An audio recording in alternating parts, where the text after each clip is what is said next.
Vishnu ശാലിനിയുടെ latest episode പ്രൊമോയിൽ ശാലിനിയും പിന്നെ റസാക്കും എല്ലാവരും കൂടി മധുരയിലേക്ക് എത്തുന്നുണ്ട്. അതിനുശേഷം അവരാണെങ്കിൽ ആ വിഷ്ണുവിനെ പോലെയുള്ള ഒരാളിൻ്റെ ബോഡി ദഹിപ്പിച്ചു എന്ന് പറയുന്ന ഒരു ദഹനം നടത്തിയ ആളിനെ പനീർസെൽവത്തിൻ്റെ വീട്ടിലേക്കാണ് ഇവർ ചെല്ലുന്നത്.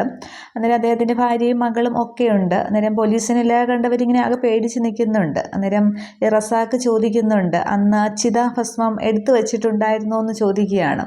അന്നേരം ഇവർ തമിഴിലാണ് തിരിച്ച് മറുപടി പറയുന്നത്. കൂടെ ഉണ്ടായിരുന്ന ആ പെണ്ണ് വന്ന് വാങ്ങിച്ചുകൊണ്ട് പോയി എന്ന് പറയുകയാണ്. ഭാര്യ അത് സമ്മതിക്കുന്നുണ്ട്. കൂടെ ഉണ്ടായിരുന്ന ആ പെണ്ണ് അത് എടുത്തിട്ട് പോയി എന്നിങ്ങനെ പറയുകയാണ്. ശാലിനി ഇതെല്ലാം ഇങ്ങനെ ആകെ സഹിച്ച് ഇങ്ങനെ സങ്കടത്തോടെ ഇതെല്ലാം കേട്ട് നിൽക്കുകയാണ് ചെയ്യുന്ന. ഒന്നും പറയാം. റസാഖാണ് ചോദ്യങ്ങൾ ചോദിക്കുന്നതും അയാൾ പറയുന്നതും ഒക്കെ. അതിനുശേഷം ഇവർ ആ ദഹനം നടത്തിയ ഒരു സ്ഥലം കാണണമെന്ന് പറയുന്നുണ്ട്. ഇയാളാണെങ്കിൽ കുടുംബത്തോടൊപ്പം തന്നെയാണ് വന്ന് ആ ഒരു സ്ഥലം ഇങ്ങനെ കാണിച്ചു കൊടുക്കുമ്പോൾ ശാലിനി അതിങ്ങനെ സങ്കടത്തോടെ ഇങ്ങനെ നോക്കി നിൽക്കുന്നുണ്ട്. ആ ചാമ്പൽ മാത്രമുള്ള അതിങ്ങനെ കിടക്കുന്ന ചാരം മാത്രം ഇങ്ങനെ ഒരാൾ ദഹനം നടത്തിയ ഒരു സ്ഥലം എന്ന പോലെ തന്നെ ഇങ്ങനെ കിടക്കുന്നത് ശാലിനി ഇങ്ങനെ സങ്കടത്തോടെ നോക്കി നിൽക്കുകയാണ്. അവരെല്ലാവരും ചുറ്റും നിൽക്കുന്നുണ്ട്. ഇത്രയുമാണ് ഈ ഒരു പ്രമോ സീനിൽ കാണിക്കുന്നത്. പക്ഷേ അതിൽ എത്രത്തോളം വാസ്തവമുണ്ട് എന്നുള്ളത് അവിടെ വ്യക്തമാകുന്നില്ല. വിഷ്ണുവിൻ്റെ ഇതാണ് ദഹിപ്പിച്ചത് എന്നുള്ളതിന് വ്യക്തമായ തെളിവുകളോ ഒന്നുമില്ല.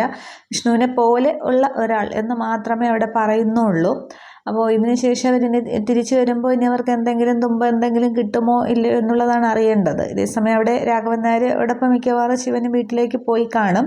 ഇനി ശാലിനി തിരിച്ചവിടെ ചെല്ലുമ്പോൾ രാഘവൻ നായർ വിഷ്ണു വന്നു എന്ന് പറഞ്ഞിട്ട് ഇനി ശിവനെ കാട്ടിക്കൊടുക്കുമോ എന്താണെന്നുള്ളതൊക്കെയാണ് നമുക്ക് വരും എപ്പിസോഡുകളിൽ കാണാം. ബാക്കി കമ്മിങ് സൂൺ പ്രൊമോയൊന്നും വന്നിട്ടില്ല. വരുമ്പോൾ നമുക്ക് നോക്കാം.